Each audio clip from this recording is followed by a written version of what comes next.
Let's talk about some studio policies that you might start out with. I have included in your download a PDF of, I called it a studio policy bundle because this has a couple of different forms in it that I use, that I have developed over the years. And I'm going to share it with you, and you are free to use these as a template and customize it to your own needs. Strongly recommend that you have these in place and well thought out before you start students in your studio. This first one is something that I hand out at my introductory session. It's not my policies, but it's related. It spells out some of the important things that are a little different than what you typically expect in piano lessons. So I want to be sure that they are aware of how it's going to look and feel. At the introductory session, I always hand out a folder that has some information in it. It has this form here, this enrollment requirements, which is 3 pages. I start out this form by being really upfront about the type of student that I'm looking for. If you're just wanting to try it out, or if you are very busy with activities and sports and what have you that would get in the way of a regular practice time, then I probably am not the right teacher for you. That helps me just to weed out students that I don't really want to take. So that is very helpful for that. I also give everybody a copy of the book, A World Where Everyone Plays by Bernadette Ashby, which I talked about in an earlier module. And then just some important information I want them to be aware of before they enroll. And those have to do with shared lessons. I do not offer private lessons unless there are special circumstances. And then just to be crystal clear that a parent or other life coach is crucial to the whole process. And then just a little blurb about what they can expect with regard to purchasing materials. Second page, I talk about what it takes to actually get enrolled, how much it costs. What I do is collect the first month's tuition up front, and they're not considered enrolled in a class until they pay for the first month. I also charge a one-time enrollment fee per family, and then my instructions for enrolling are online. And this is through the Studio Director database that I had gone through with you earlier. And so those are step-by-step instructions. Following that, the photo video release form is something that I reference up here. And that is just so I know if I can use videos or photos that I take during lessons or performances, so I don't have to ask every time. So I hand out those 3 pages in my introductory session folder, and I also give them a summary of my policies. Now this is just 1 page, but my entire studio handbook, I call it, is 8 pages. So it's not likely that people are going to sit down and read through that. So I have summarized the most important points on this page, but I do indicate that this is not the full policies. So here I go over some general categories here, and these are the ones I'm going to recommend that you start out considering what you want to include with regard to general studio requirements, your schedule, your tuition and fees, how you collect that, not necessarily the amount, but how you charge and how you collect it. How do you handle missed lessons, and what do they need to do if they want to discontinue?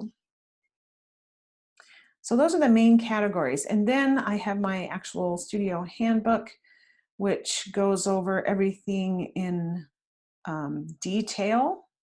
So any question that they have with regard to how I run my studio is probably answered in here. And I have this always on my website. I do not print this and hand it out. Feel free to use anything out of here that you like. Customize it to use it in a way that feels comfortable to you. To help you think through how you would like to word your studio policies, I put together a worksheet for you, and I have the same general categories here that I had on my summary form. The first category being general policies, and that's anything that's important for you to share up front, which doesn't really fall into any of the other categories here. I have some examples of things you might want to include there.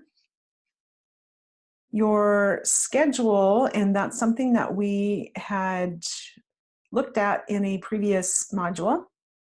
And so you just need to go back to that worksheet that you filled out. Your tuition structure, and this is something that you can do however you would like. By far the easiest structure is a flat monthly rate. And you just need to be really clear from the beginning that that is how you structure your tuition, that regardless of how many lessons are held in any given month, the rate is the same. It's just spread out evenly, prorated over the entire year. Or you might do a term rate. I know in some countries this is more expected. And so some teachers charge by the term. And when the term ends, then there's a break and then a new term starts. Other people follow the school year and take the summer off. I teach year round, and I know there was an audio file by Neil on that earlier. So my flat monthly rate goes all 12 months out of the year. Some people that take the summer off do offer some summer classes, and that can be structured in many different ways. If you're teaching private lessons only, that is a lot easier, and you can have a schedule out there that they can choose to pay by the lesson and keep up on their songs. Some people offer one lesson a month throughout the summer. There's lots of different ways that you can structure that. And if you do a search in Simpedia, you'll find some ideas of how you can structure that. Missed lessons, that's a common question that people will have about your studio. So first of all, do you offer makeup lessons? And again, that is something that we discussed earlier. I do not recommend that, especially if your studio is larger or if you plan on growing into a larger studio. I would not set that precedent. It is too difficult to offer makeup lessons if you have 30 or 40 or 50 students. And also, they are paying to reserve your time, whether they're private or in a group.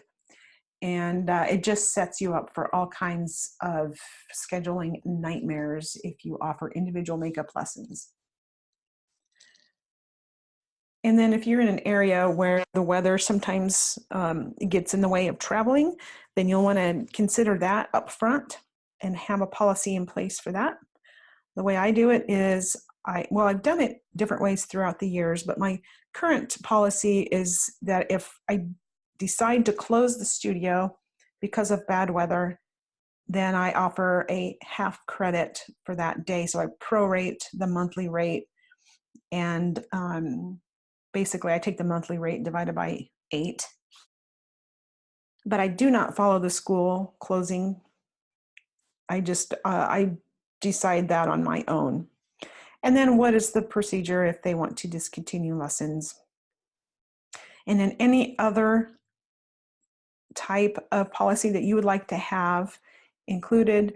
And this may be enough for you to start out. You do not need that long studio handbook that I have. That's up to you completely. That's just something that kind of evolved over the years for me. But if you want to keep it short and simple, this works just as well here. So good luck getting your studio policies written, and you will be glad that you did this up front. We'll see you soon.